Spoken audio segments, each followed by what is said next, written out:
everyone, this is Arpita, and our topic is from the subject which is Introduction to Disability. ये तो आप लोग को पता ही होगा, कॉमन पेपर होता है, ठीक है, डीएड के अंदर। स्पेशल डीएड जो हम लोग हमारी है उसके अंदर कॉमन पेपर होता है ये, ठीक है। हर एक, चाहे वो एचआई वाला हो, चाहे वो वीआई वाला हो, कोई भी हो डिपार्टमेंट, वो सब लोगों के लिए कॉमन पेपर होता है। एंड उसी के अंडर हमारी यूनिट 1 जो है वो अंडरस्टैंडिंग डिसेबिलिटी है, ठीक है। तो उसका हम सबसे पहला ही पॉइंट आज डिस्कस करने वाले हैं। Okay, so let's start. Okay, so the point is historical development in understanding disability. अब सबसे पहले हम यही चीज़ समझ लेते हैं कि भाई पॉइंट में कहना क्या चाहते हैं, ठीक है। क्योंकि अगर पॉइंट ही समझ नहीं आया तो there is no use of learning this, ठीक है। तो पॉइंट सबसे पहले आप समझ लें, पॉइंट में क्या कहना चाहते हैं। पॉइंट में ये कहा जा रहा है कि हिस्टोरिकल डेवलपमेंट मतलब कि जो हिस्ट्री है हमारी डेवलपमेंट की, ठीक है, इन अंडरस्टैंडिंग डिसेबिलिटी को समझने की जो हिस्ट्री है हमारी, वो हम इसके अंडर में पढ़ने वाले हैं। कब क्या हुआ, किसने किया, कैसे कैसे हम यहाँ तक आज पहुँचे हैं, that's all we are going to study in this. So सबसे पहले जो पॉइंट दिया गया है वो है हमारा, इन ancient world people had a very negative approach towards disability, but in today's world disabled people are viewed with respect as a result of behavior, interest, needs, ठीक है। तो इसमें क्या सिंपल सी बात ये बोली गई है कि भाई जैसे हम लोग, आप लोग को पता ही है कि कोई भी चीज़ अगर नई शुरू होती है सो बहुत ज़्यादा मेंटलिटी हम लोग को चेंज करनी होती है किसी भी चीज़ के लिए ही। तो ये तो एकदम बिल्कुल अलग ही चीज़ है। तो इन लोगों के लिए भी, जो हमारे डिसेबल पर्सन है, उन लोगों के लिए भी बड़ी ही गलत मेंटेलिटी, बड़ी नेगेटिव मेंटेलिटी थी लोगों की, हमारी सोसाइटी की एंशियंट टाइम में। देन बट अगर हम आज की बात करते हैं, आज की हमारा जो सोसाइटी है उसकी बात करते हैं, तो there is so much difference in that mentality. तो आज के टाइम पे जो लोग हैं वो ये अब समझते हैं and they give respect to these people, ठीक है। तो उसका एक बहुत बड़ा रीज़न है, ठीक है, कि भाई जो हमारी बिहेवियर है, इंटरेस्ट है, नीड्स है, वो सर एक रिजल्ट है आज जो भी हम उन लोग रेस्पेक्ट दे रहे हैं, ठीक है। Then all this becomes possible due to the contribution of some social groups and government agencies, and now they are working together to merge special child into the mainstream. इसमें क्या कहना चाहते हैं कि ये ऐसे ही नहीं हो गया है, ठीक है। बहुत सारी चीज़ें बहुत सारे लोगों ने की हैं तब जाके ये पॉसिबल हो पा रहा है। तो इन्होंने यही चीज़ बोली है कि बहुत सारे सोशल ग्रुप्स हैं, जैसे कि आप जानते हैं कि बहुत सारे एनजीओज वर्क करते हैं डिसेबल पर्सन के लिए, ठीक है। तो इसी तरीके से बहुत सारे सोशल ग्रुप्स शुरू से लगे हुए हैं, गवर्नमेंट एजेंसीज भी हैं जो स्कीम्स निकालती हैं, बहुत सारे लॉज एक्ट्स निकलते हैं इन लोगों के लिए। तो उनकी वजह से ही आज जो कुछ भी हो रहा है वो हो पा रहा है, ठीक है। एंड अब वो चाहते हैं, वो साथ में मिलकर काम कर रहे हैं कि उन लोगों को एक मेन स्ट्रीम में लेके आ पाए, ठीक है। All this doesn't happen in one day, it took over centuries to make this change, ठीक है। तो ऐसा नहीं होता है कि भाई कल हमने सोचा था और आज हमने कर लिया इस चीज़ को, नहीं, बहुत बहुत टाइम लगता है और सेंचुरीज लगती हैं तब जाके अब ये चेंज इसमें हम ला पाए हैं। So let's take a look at the history of this huge development. So let's have a look. Starting करते हैं हम 12th सेंचुरी से, ठीक है। तो 12th सेंचुरी में क्या हुआ था, ठीक है, इस तरीके से हम लोग सारी सेंचुरीज पढ़ने वाले हैं आज इस टॉपिक में। So the 12th century is the first one. इसमें क्या हुआ था, जो किंग हेनरी सेकंड थे, made a law to make disable persons to keep away from the society. इन्होंने एक लॉ बनाया था कि जो डिसेबल पर्सन है उनको सोसाइटी से अलग रखा जाए, ठीक है। Then we comes to the 16th century. 16th century में क्या हुआ, एक हमारे pope Gregor gave his homily to serve disabled persons. That time he were called an idiot. उनको एक idiot कहा गया, क्यों? ग्रीस के थे वो, ग्रीस में रहती थी थ्रू आउट द ग्रीस। उनको कहा गया, क्यों कहा गया, क्योंकि उन्होंने क्या किया, जो डिसेबल पर्सन थी उनको अपना घर दे दिया कि भाई आप, मतलब एक तरीके से उनकी सेवा करने के लिए कि भाई आप मेरे घर में रह सकते हो इस तरीके से। लेकिन सोसाइटी हर चीज़ का एक अलग ही, उनकी एक अलग मेंटेलिटी है, तो वो उसी तरीके से सोचते हैं, तो उन्होंने उनको इडियट बोला उस टाइम पे। देन अब आती है मेंडेवल हिस्ट्री। मेंडेवल हिस्ट्री में क्या हुआ था, they were rejected by the society by saying then as effect of bad souls. तो उन लोगों को रिजेक्ट ही कर दिया गया सोसाइटी से कि भाई तुम्हारी जो आत्मा है ना वो बेकार है, गंदी है, ठीक है। इस तरीके के मिथ्स बहुत सारे आप लोगों ने भी सुने होंगे। आज भी हम कुछ जो एरियाज हैं वहाँ पे जिन लोगों को नहीं पता है इन चीज़ों के बारे में, एजुकेशन लैक है वहाँ पे, तो वहाँ पे ये चीज़ें अभी भी हैं, मिथ्स हैं बहुत सारे कि ये हो गया इस वजह से हुआ है, सो लाइक दैट। तो तभी भी मतलब रिजेक्ट किए गए लोग। तो ये कब हुआ, it was in 17th century and the 18th century. अब 17th सेंचुरी में क्या क्या चीज़ें हुई और 18th सेंचुरी में क्या क्या चीज़ें हुई, अब हम वो एक बार देख लेते हैं। तो इन 17th सेंचुरी अब क्या होता है, in the 17th century Rene Scott coined the term learning for disable persons. तो जो हमारे Rene Scott, it is the important one, ठीक है, आप इसको लिख सकते हो कि 17th सेंचुरी में रेने स्कॉट जो थे उन्होंने ये कहा, ये चीज़ उनके मतलब वो लेके आए कि भाई हमें इन लोगों के लिए पढ़ना चाहिए, ठीक है। भाई जब हम इनके बारे में पढ़ेंगे तभी तो हमें पता चलेगा ना कि उनको प्रॉब्लम क्या है, किस रीज़न से ये चीज़ें हो रही हैं, ठीक है। तो he was the one, Rene Scott, उन्होंने क्या किया कि लर्निंग शुरू करनी चाहिए ये कहा, और ये कब हुआ, 17th सेंचुरी में हुआ। In the same century 17th century में ही पैटे पोस ले लेगन एक थे लोग हमारे, ठीक है, उन्होंने क्या किया, has started education for hearing impaired children. उन्होंने क्या किया, जो हमारे हियरिंग इम्पेयर्ड चिल्ड्रन थे उनके लिए एजुकेशन स्टार्ट की। ओके, किसने स्टार्ट की, पैडे पॉस ले लेगन ने, और किस चीज़ के लिए स्टार्ट की एजुकेशन, हियरिंग इम्पेयर्ड चिल्ड्रन के लिए, ठीक है। तो ये हो गई बात 17th सेंचुरी की। अब हम पढ़ते हैं 18th सेंचुरी के बारे में। 18th सेंचुरी में क्या हुआ, in this century Rousseau Locke started treating disable person. अब इन्होंने क्या किया, अब 17th में तो भाई उन्होंने कहा कि भाई हम पढ़ते हैं इनके बारे में, कुछ एजुकेशन सिस्टम स्टार्ट हुआ। अब 18th सेंचुरी में क्या हुआ कि हम इनकी ट्रीटमेंट करते हैं, ठीक है। तो ट्रीटिंग कब शुरू किसने की, रूसो लार्क ने शुरू की, और कब स्टार्ट हुई है, 18th सेंचुरी में, ठीक है। Then Jean Marc Gaspard Itard in 1774 to 1838 इन लोगों ने ये काम किया, ठीक है, treating disable persons. Then Marc Itard, ये जो थे ये पेरिस में रहने वाले थे, ठीक है। इन्होंने, इनके साथ क्या चीज़ हुई, क्या इन्होंने किया, वो हम वो देख लेते हैं, ठीक है। तो इनके साथ क्या हुआ पढ़ लेते हैं एक बार। Marc Itard found a child in a forest near Paris for France, ठीक है। तो मार्क एटर्ड जो थे उन्होंने एक बच्चा उनको मिलता है फॉरेस्ट में, ठीक है।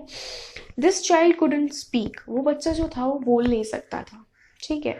He attacks people and his nature was like wild animals, ठीक है।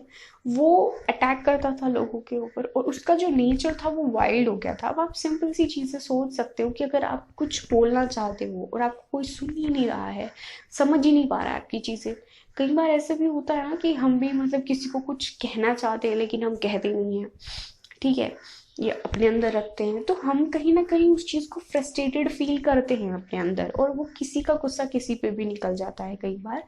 तो अब आप उस चीज़ को सोचिए कि भाई जो बच्चा बोल ही नहीं पा रहा है और वो जंगल में रह रहा है, ठीक है, और उसकी ना कोई सुनने वाला है ना वो किसी को कुछ बता सकता है, तो वो कितना फ्रस्ट्रेटेड होगा। तो इसी वजह से उसका जो नेचर था वो क्या हो गया था, वाइल्ड हो गया था, ठीक है। वो इसीलिए लोगों के ऊपर अटैक करता था, ठीक है। तो this is the thing, his body contains a lot of scratch marks. अब सिंपल सी बात है यार, आपको अगर हम फॉरेस्ट में छोड़ दें तो आप सही सलामत मिल जाएंगे, नहीं मिलेंगे ना। तो ऐसे ही उसके साथ भी था, उसकी बॉडी पे बहुत सारे स्क्रैचेस थे, ठीक है। ही टुक दिस चाइल्ड, तो जो मार्क एटर्ड थे हमारे, बड़े अच्छे इंसान थे। उन्होंने क्या किया, उस बच्चे को अपने साथ लिया और वो पेरिस लेके चले गए कि भाई तुम मेरे साथ रहना। जैसे तैसे भी वो लेके गए। प्रॉब्लम्स तो क्रिएट हुई होंगी उनके साथ भी, अटैक भी मे बी शायद उसने किया हो, बट वो अच्छे थे तो उन्होंने सोचा कि भाई इसको लेके चलता हूँ मैं अपने साथ, यहाँ पे कैसे रह रहा होगा। देन उन्होंने उसको कुछ चीज़ें सिखाई, कुछ बेसिक मैनर्स सिखाई। he taught he taught him basic manners like eating, dressing, drinking etc। तो इस तरीके की चीज़ें जो बेसिक चीज़ें होती हैं वो उन्होंने उस बच्चे को सिखाई। He didn't get much success in teaching him, but this led to the starting of the education for hearing impaired। अब उनको ज़्यादा सक्सेस तो नहीं मिल पाई इसमें, क्योंकि भाई उनको थोड़ा ना हम लोगों की तरह ट्रेन थोड़ा ना किया गया उनको, कि भाई उनको पता था कि उनको कैसे समझाना है, कैसे क्या करना है, तो उनको ज़्यादा सक्सेस नहीं मिली। लेकिन कोई चीज़ शुरू होने में टाइम लेती है, राइट। तो इसी तरीके से उन्होंने एक स्टार्टअप दे दिया इस चीज़ को कि हियरिंग इम्पेयर्ड चिल्ड्रन को उन्होंने एक एजुकेशन देनी स्टार्ट कर दी। Then visual impaired and mental retarded persons along with it individualized teaching also gets affiliated। फिर इसी के बाद जो visual impaired वाले थे बच्चे, जो mental retarded वाले लोग थे, उनको भी इसी तरीके से इंडिविजुअलाइज, मतलब कि अलग अलग तरीके से अलग अलग इंसान को एक टीचिंग देनी शुरू हुई। ठीक है, ये तो बात होगी 18th सेंचुरी की। अब हम बात करते हैं 19th सेंचुरी की। ठीक है, अब इसमें क्या क्या हुआ, कैसे कैसे हुआ, कब कब हुआ, वो पढ़ते हैं अब हम। In 19th century, a book about mentally retarded persons, Odyssey, its treatment by psychological method was published। ठीक है, तो 19th सेंचुरी में ये तो समझ आ ही गया होगा आपको, ये हुआ। Then Madame Montessori worked on special education for children, disabled children। Okay, तो मैडम मॉन्टेसरी जो थी उन्होंने वर्क किया, बहुत सारे वर्क किए उन्होंने वैसे, but specially she worked on special education, जो डिसेबल पर्सन चिल्ड्रन है उनके लिए। Different individualized programme were introduced in France, Germany, या 2 बार इंट्रोड्यूस लिखा गया, सॉरी हाँ, कर दूं क्या एडिट इसको, सेकेंड, आई होप हो पाएगा ये।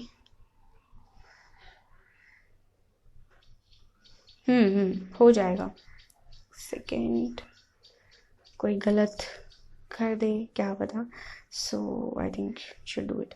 Okay, so this is the thing, it's done। So in different individualized programs were introduced। ठीक है, बहुत सारे different kind of programs निकले, introduce हुए in 19th century। ठीक है, कहाँ पे, फ्रांस में हुए, जर्मनी में हुए, स्कॉटलैंड में एंड यूरोप में। ठीक है, इन द सेम पीरियड, इसी टाइम के दौरान जो अमेरिका था, ठीक है, उसने पहली बार IQ टेस्ट किया।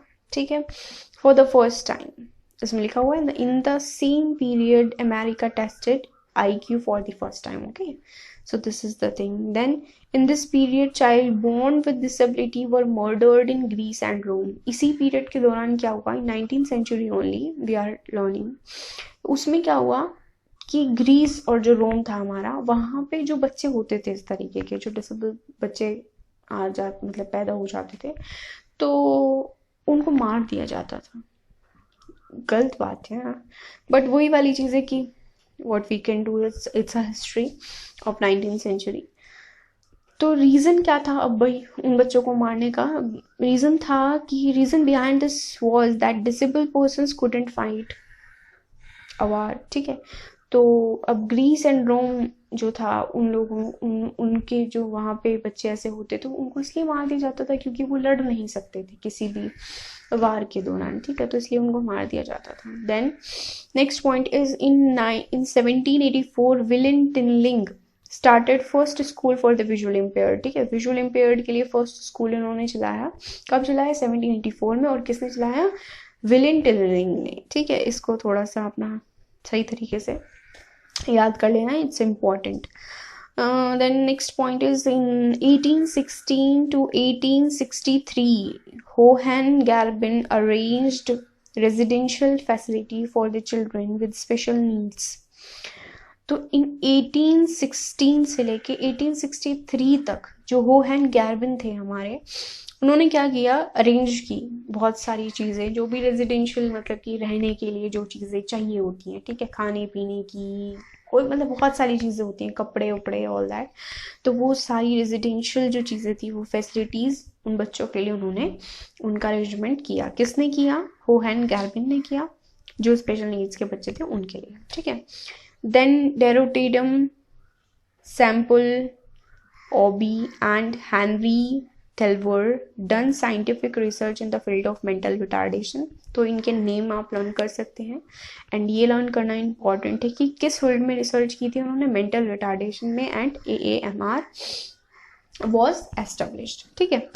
Then in 1870 education policy which is also known as Ferestis Act, ठीक है, ये एजुकेशन पॉलिसी कब हुई, 1870 में बनी, ठीक है, एंड इसको हम फेरेस्टिस एक्ट भी बोलते हैं। was introduced which detected lack of interest for education among disabled persons, ठीक है, जिसने ये डिटेक्ट किया। Okay, then we come to in 1880 में क्या हुआ, special classrooms for different disability were introduced, ठीक है, डिफरेंट डिसेबिलिटी के जो थे लोग, बच्चे, पर्सन, उनके लिए अलग अलग क्लासरूम बनाए गए, ठीक है, इन 1880 में, ठीक है। Then next point is in 1889 Egerton Commission instructed compulsory education for 5 to 16-year-old child with hearing impairment. तो इन 1889 में हमारे एगर्टन, आप इसको जो भी बोलते हो, मैं गर्टन बोलती हूँ, आप एजर्टन जो भी बोलना चाहते हो, ठीक है, दैट्स योर विश, स्पेलिंग याद कर लेना, दैट्स इम्पॉर्टेंट। तो this is the thing, in 1889 Egerton commission instructed compulsory, उन्होंने कंपल्सरी ही कर दिया कि एजुकेशन होनी ही कंपल्सरी है, किस ईयर के बच्चों के लिए, 5 साल से 16 साल तक के बच्चों के लिए जो हियरिंग इम्पेयर्ड है, ठीक।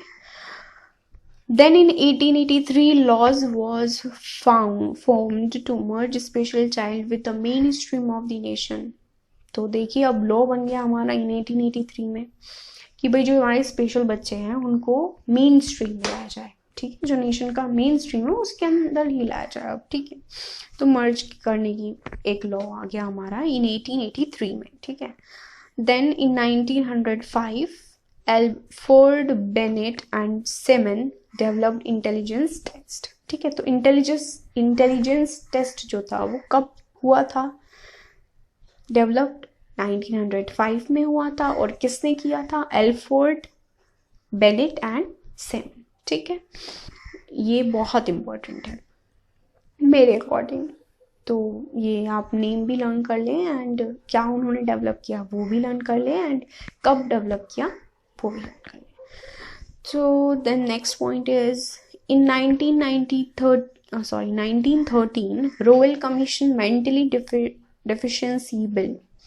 तो ये MDB की फुल फॉर्म है, फुल फॉर्म्स बहुत आती हैं, ठीक है, हर क्वेश्चन में फुल फॉर्म आती हैं, तो मतलब हर क्वेश्चन पेपर में आती हैं, ठीक है, तो आप इनको लर्न कर लें। MDB की फुल फॉर्म होती है हमारी मेंटल डिफिशिएंसी बिल, ठीक है। तो रॉयल कमीशन ने कब किया ये पास, मेंटली डिफिशिएंसी बिल जो था उन्होंने पास किया इन 1913 में, ठीक है। Then the next point is in 1951 a national committee was formed for visual impairment in Mumbai। So एक कमेटी बनाई गई विजुअल इम्पेयरमेंट के लिए इन मुंबई में, कब बनाई गई, 1951 में बनाई गई। उसका जो फंक्शन था वो क्या था, was to introduce people, ठीक है, with the prevention की क्या क्या चीज़ें आपको नहीं करनी चाहिए, क्या क्या चीज़ें करनी चाहिए, ठीक है, तो प्रिवेंशन के लिए, and identification of visual impairment, ठीक है, कि बच्चों का आपको होते ही पता चल जाए या कुछ टाइम बाद पता चल जाए कि बच्चा हमारा विजुअल इम्पेयर्ड है, ठीक है। Then in 1959 Britain concentrated on safety of children with special needs by approving Mental Health Act।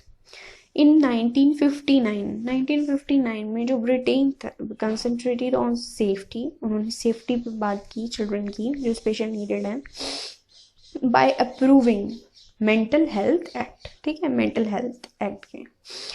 इन 1960 में क्या हुआ, Tata agriculture Ruby training centre was established, ठीक है। तो एक हमारा ट्रेनिंग सेंटर बना जिसका नाम था Tata agriculture Ruby training centre, जो एस्टेब्लिश्ड हुआ इन 1960 में।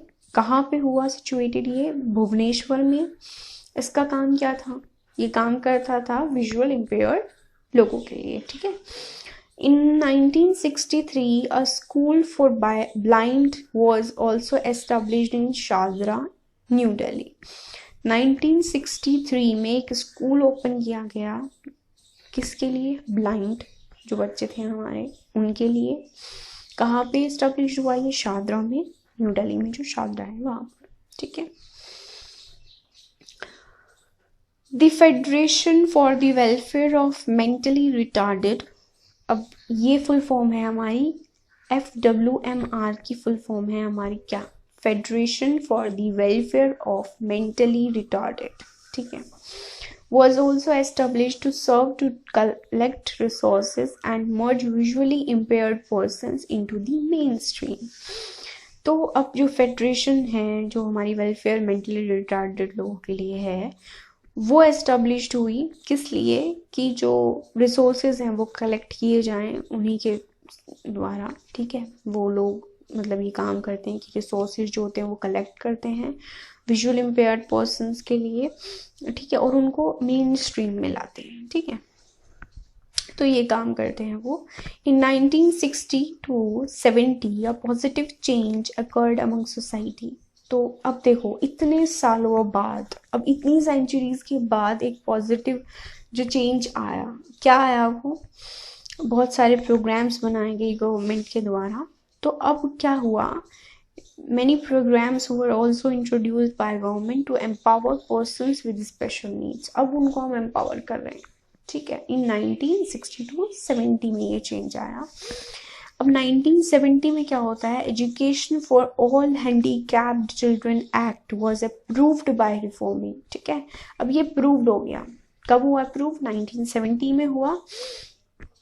PL 93-112, ठीक है। Also individualise with disability act 1996 IDA is introducing by reforming PL 94-142, ठीक है। तो ये दोनों चीजें इंपॉर्टेंट हैं, कब हुआ और किसके एक्ट, किस किस एक्ट में हुआ, ठीक है। तो ये चीजें आप लर्न कर लें, जरूरी है। देन अब बात आती है the new laws induced following provisions, ठीक है। तो अब जो नए लॉज आए हैं हमारे, उसमें क्या चीजें आई हैं वो अब हम पढ़ लेते हैं। To give importance to person not the disability. So first point जो मैंने, बहुत सारी चीजें और भी थी पर जो मुझे इम्पोर्टेंट लगी है मैंने वही नोट डाउन किए हैं। I think these are enough. तो अब इसमें जो फर्स्ट पॉइंट है उसमें ये है कि जो भी इंसान है, ठीक है, वो चाहे VI वाला हो, चाहे वो हमारा HI वाला हो, चाहे वो हमारा ऑटिज्म का हो, कोई भी हो, तो ये मत देखिए कि उसको डिसेबिलिटी कौन सी है और उस तरीके से, मतलब अलग तरीके से मत देखिए उसको। तो इन्होंने यही कहा है कि to give importance to person not the disability. भाई वो इंसान है, ठीक है, आप भी तो एक इंसान हो ना, मैं भी एक इंसान हूँ, तो हर एक इंसान को एक इम्पोर्टेंस देनी चाहिए। ये मतलब नहीं है कि भाई उसको एक डिसेबिलिटी है, उसको ये वाली डिसेबिलिटी है, वो वाली डिसेबिलिटी है, ठीक है। तो आपको डिसेबिलिटी को ही इम्पोर्टेंस देनी है, आपको एक पर्सन को इम्पोर्टेंस देनी है। So this is the first point in this. Then the second point is IEP should be formed for every elder child 14 to 16 before occupation. अब occupation क्या चीज होती है ना, आपके दिमाग में ये चीज़ आ रही होगी, बहुत सारे लोग को मे भी पता भी हो, बट जिनको नहीं पता मैं उनको बता देती हूँ कि ऑक्यूपेशन का मतलब होता है कि कोई भी आप अब जॉब करने वाले हैं, ठीक है। वो किसी भी तरीके का हो सकता है, कुछ भी हो सकता है। आप किसी के अंडर में, बिजनेस के अंडर में काम कर रहे हैं, भाई किसी की शॉप के यहाँ पे काम कर रहे हैं, मतलब किसी भी तरीके काइंड ऑफ जॉब हो सकती है। तो अब इन्होंने इस पॉइंट पे हम क्या कहना चाह रहे हैं कि आईईपी शुड बी फॉर्म्ड। ठीक है, आईईपी होती है हमारी individualised educational plan. I think सभी ने बनाया होगा, बट फिर भी एक बार एक्सप्लेन कर देती हूँ आईईपी होता क्या है। आईईपी एक हमारा एक तरीके का एक पूरी हिस्ट्री, एक इंसान की, एक बच्चे की पूरी हिस्ट्री, उसका प्रेजेंट, उसको क्या क्या चीज़ें पहले हुई हैं, कैसे कैसे उसको ये जो भी प्रॉब्लम है वो है, बिफोर बर्थ हुई, आफ्टर बर्थ हुई, ड्यूरिंग, मतलब जो भी है वो सारी चीज़ें। देन क्या क्या चीज़ें हैं, क्या क्या चीज़ें उसको दिक्कत हैं, क्या क्या चीज़ें उसकी स्ट्रेंथ हैं, जो भी उसकी वीकनेसेस हैं, that all comes into this IEP. तो ये एक एजुकेशनल प्लान बनता है बच्चे का, और ये बनना ज़रूरी है। ठीक है, 14 से 16 ईयर का जो बच्चा है उसके लिए जब वो जॉब पे जाए उससे पहले ये चीज़ हो जानी चाहिए, क्योंकि तभी तो पता चलेगा ना कि ऑक्यूपेशन करे किस चीज़ के लिए। भाई बच्चे का अगर फाइन मोटर अच्छा है, ठीक है, बच्चा पैकिंग कर सकता है, तो हम उसको पैकिंग करा सकते हैं, किसी भी चीज़ की पैकिंग करा लें हमें जिस हिसाब से भी लगता है। ठीक है, या बच्चा हमारा किसी और चीज़ में अच्छा है तो हम उसको उस चीज़ में डालेंगे। ठीक है, तो इसीलिए ऑक्यूपेशन से पहले एक बच्चे का आईईपी बन जाएगा तो ये बहुत अच्छा होता है बच्चे के लिए भी, और आप कोई भी इंसान हो उसके लिए भी। Then the third point is other categories like autism, traumatic brain injury were included. अब क्या हुआ, इस तरीके की जो कैटेगरीज हैं, ऑटिज्म है, ट्रॉमेटिक है, ब्रेन इंजरी की वजह से जो भी चीज़ें हुई हैं, तो ये सब भी इंक्लूड कर ली गई हैं अब, कि ये भी हमारी डिसेबल में आ जाएगी। अमेरिकन एसोसिएशन डिसेबिलिटी एक्ट 1990, जो अमेरिकन एसोसिएशन डिसेबिलिटी एक्ट है हमारा, ठीक है, 1990, वो फोकस करता है कि जो सोशल राइट्स हैं डिसेबल पर्सन के वो उसको मिले। ठीक है, तो ये एक लॉज बनाए जाते हैं, तो ये भी एक लॉ है। ठीक है, एक्ट है एक, जिसमें के अंडर में ये है कि लॉ टू एम्पावर, ये एक लॉ बनाया गया है जिसमें कि एम्पावर करना चाहते हैं सोशल राइट्स से, जो भी एक इंसान के सोशल राइट्स होने चाहिए जो भी डिसेबिलिटी के साथ हो। मतलब कि ये नहीं कि भाई डिसेबल है तो भाई उसके कोई राइट्स नहीं है, नहीं, उसके भी अपने सोशल राइट्स होने चाहिए। ठीक है, then we comes to the next point. ये प्रोविजन वाले जो भी थे हमारे वो ख़त्म हो गए हैं। अब ये कुछ पॉइंट्स हैं जो इम्पॉर्टेंट हैं, वो मैंने लिखे हैं। ठीक है, तो 19th सेंचुरी में ये चीज़ें हुई हैं, तो इसलिए मैंने अब 19 के बाद ही 19 में ही लेके हैं ये। इनको भी एक बार गो थ्रू कर लेते हैं। In 1975 first school which uses sign language was established in Paris. ठीक है, तो 1975 में पहला स्कूल जिसने साइन लैंग्वेज का यूज़ किया वो पेरिस में खुला, एस्टेब्लिश हुआ। ठीक है, कॉमन लैंग्वेज में यूज़ कर लेते हैं ना। ठीक है, तो साइन लैंग्वेज का पहली बार यूज़ हुआ हमारा पेरिस में हुआ था। ठीक है, और कब हुआ था, 1975 में हुआ था। अब 1977 में क्या हुआ, Louis Braille research centre was established. ठीक है, तो ये इम्पॉर्टेंट है, ये लर्न कर लें। In 1984, Indian government established NIMH to collect resources. NIMH बनाया गया था, एस्टेब्लिश किया गया था, किस लिए, कि रिसोर्सेज कलेक्ट किए जाएं and to provide teaching equipment. ठीक है, टीचिंग इक्विपमेंट के लिए फॉर मेंटली रिटार्डेड पर्सन्स। ठीक है, देन इन 1985 में क्या हुआ, RCI वॉज एस्टेब्लिश्ड। अब बनी हमारी एस्टेब्लिश्ड क्या हुई, RCI कब हुई, 1985 में। अब इसके अंडर में क्या चीज़ आई, उसके अंडर NIMH के अंडर तो कंट्रोल आया जो हमारी टीचिंग इक्विपमेंट थी फॉर मेंटली रिटार्डेड पर्सन थे, वो आ गई। RCI के अंडर में आती हैं चीज़ें जो कंट्रोल कर सकते हैं, to control quality and control over various organizations for the different programs running for children with special needs. अब इन्होंने क्या किया, इसके अंडर में आती है कंट्रोल इक्विपमेंट, जो क्वालिटी है, ठीक है, कि क्वालिटी जो है अच्छी मिले, जो भी चीज़ें हैं वो अच्छी मिल पाए, पढ़ाई हो कुछ भी हो इन लोग के लिए। एंड दी जो भी प्रोग्राम्स, जो भी ऑर्गेनाइजेशंस चल रही हैं, जो भी कॉलेजेस हैं, इंस्टीट्यूट्स हैं, कुछ भी हो इस तरीके की जो स्पेशल नीडेड लोग हैं उनके लिए जो भी ऑर्गेनाइजेशंस बनी हैं वो अच्छे से काम कर रही हैं कि नहीं कर रही हैं, वो सब हमारी RCI के अंडर आती है, वही कंट्रोल करती है इन चीज़ों को। ये कब हुई एस्टेब्लिश्ड? इन 1985 में। Then the next point is 1997. It is found through a national census that around 1 lakh people were suffering from locomotor disability. अब 1997 में क्या हुआ कि ये देखा गया, ये पाया गया नेशनल सेंसस के थ्रू कि जो लोग हैं 1 लाख लोग से, मतलब इसके आसपास अराउंड 1 लाख लोग जो थे वो सफ़र कर रहे हैं from the locomotor disability. Hence, it has made clear from the above passage that children with special needs are continuously being served. तो ये बहुत सारे पॉइंट्स जैसे कि हमने पढ़ लिए हैं, ठीक है, समझ लिए हैं कि कब से हम क्या क्या काम कर रहे हैं, आगे भी करते रहेंगे। अब तो और भी ज़्यादा लोग इस चीज़ से जुड़ गए हैं, तो वो वाली चीज़ें तो हैं ही। तो यही चीज़ें अब हमने पढ़ ली हैं सारी, ठीक है। ये 19th सेंचुरी भी हमारी कंप्लीट हो गई है।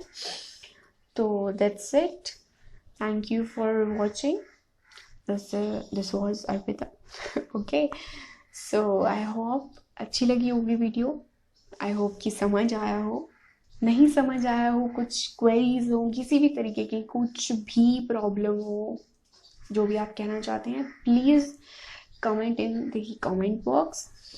एंड जो कुछ भी, अगर आप किसी और टॉपिक पे वीडियोस चाहते हैं कि भाई मैं वीडियोस आपकी बनाऊं, तो प्लीज़ लेट मी नो। आप कमेंट कर सकते हैं दिल खोल कर, बिल्कुल फ्री है, कोई कॉस्ट नहीं लगेगी। एंड देखो यार, लाइक शेयर वगैरह के लिए मुझे नहीं पता कैसे बोलते हैं, क्या बोलते हैं, मतलब हाँ पता है, बहुत ज़्यादा हो गया, बट फिर भी आप लोग लाइक कर देना, शेयर कर देना प्लीज़, हाँ। और ज़्यादा से ज़्यादा लोगों को इस चीज़ के बारे में बताइए कि भाई हाँ हम लोग कर सकते हैं, वी कैन डू, क्योंकि अब अगर हम भी नहीं करेंगे तो कौन करेगा, ठीक है। तो जो हमारे डिसेबल पर्सन है उनके लिए please do best, study hard, so that उनको अच्छा से अच्छा हम पढ़ा सकें, उनके लिए अच्छे से अच्छा हम कुछ कर सकें। And that's it, okay. And सुनो, प्लीज़ सब्सक्राइब ज़रूर कर देना, सो दैट हमारा भी कुछ भला हो जाए। Okay, bye bye.